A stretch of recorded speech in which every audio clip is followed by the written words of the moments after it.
Welcome to your frequency. Today I'm going to talk about recognizing your soulmates and finding your twin flame. So let's get into it. A soulmate is defined as a person with whom one has a feeling of deep or natural affinity. This can involve similarity, love, romance, platonic relationships, comfort, intimacy, sexuality, spirituality, compatibility, and trust. Notice I said recognizing your soulmate and not finding your soulmate, because a soulmate can manifest in many forms. For example, I would like to add pets to this definition. Yes, pets can be a soulmate. To me, a soulmate is any being that brings a divine connection with peace, love, and compassion into your heart, where a unified relationship is cherished by both parties. A soulmate can be your best friend, a sibling, a relative, and of course, your partner. It is likely that you will have more than one soulmate, and at various stages of your journey.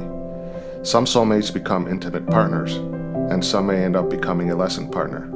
A lesson partner is someone that you don't have a lengthy relationship with, but you learn more about yourself than you did about your partner, thus preparing you for your future soulmate or twin flame. When you hear the term twin flame reunion, it's basically someone that was a soulmate or had a twin flame in a past life, and now they have reconnected in this reality and in this life. So how does one find their twin flame? This is a little bit more complicated, because it starts with self-discovery. Some people tend to marry and live happily ever after with their soulmate, and that's a beautiful thing. But with a twin flame, timing is of the essence. You both have to have done a lot of self-discovery to be able to manifest yourselves in each other. You have to be strong enough to avoid a codependency and comfortable in solitude, thus being two individuals living in unity, yet allowing individuality and self-discovery, and most importantly, space. Once you live in your own happiness, you don't make somebody else responsible for your happiness. If they join you in your life, it's a blessing, you're happy, it's a cherry on top. But if they remove themselves from your life, you should still be strong enough to find your own happiness. We have been conditioned by culture and society. For example, when one says, "I'm looking for my other half." Why? Half of you is not missing. He or she completes me. Are you incomplete? I'm looking for the one. Well, you are the one. Does that make sense? See, these phrases put you in a mindset that something is missing inside of you. And the twin flame journey is all about filling yourself with self-love, acceptance, and inner peace. Basically, you find your twin flame by finding yourself first. It is really hard to love someone unconditionally when you depend on them for your happiness. When you and your twin are both in that stage of self-awareness and the timing is right, that's where the magic begins. So how do you do that? By not always thinking of the person you want, but focusing on the person you are and want to become. By thinking of what you can give, rather than just what you can get.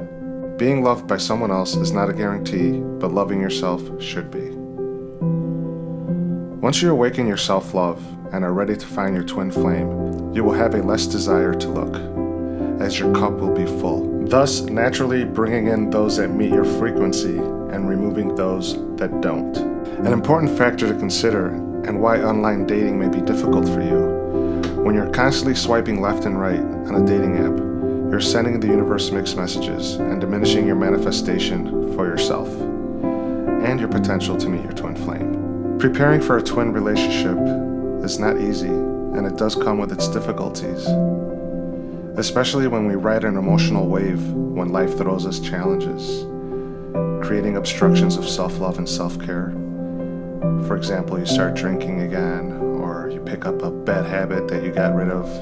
Self-maintenance and having a toolkit with techniques to keep you in high frequency mode are very important. This could be done through meditation, writing, being creative, spending time alone, avoiding codependent relationships or toxic relationships with friends and family, removing all toxic things and people and situations that lower your frequency. For example, a bad job or a career that does not resonate within may be destructive in your twin flame relationship. When you enter a relationship and you put all the expectation on the other person to be responsible for all of your happiness, That is a codependent relationship, and not being aligned with yourself, entering into this relationship, will cause turbulence and make it very difficult. Again, that's why timing is so important. So that when you meet, or when you're in your twin flame relationship, you could both work on each other individually, together, in unity with freedom. People always ask me, is it possible to not meet your twin flame? And my answer is simply no. Not if you meet yourself.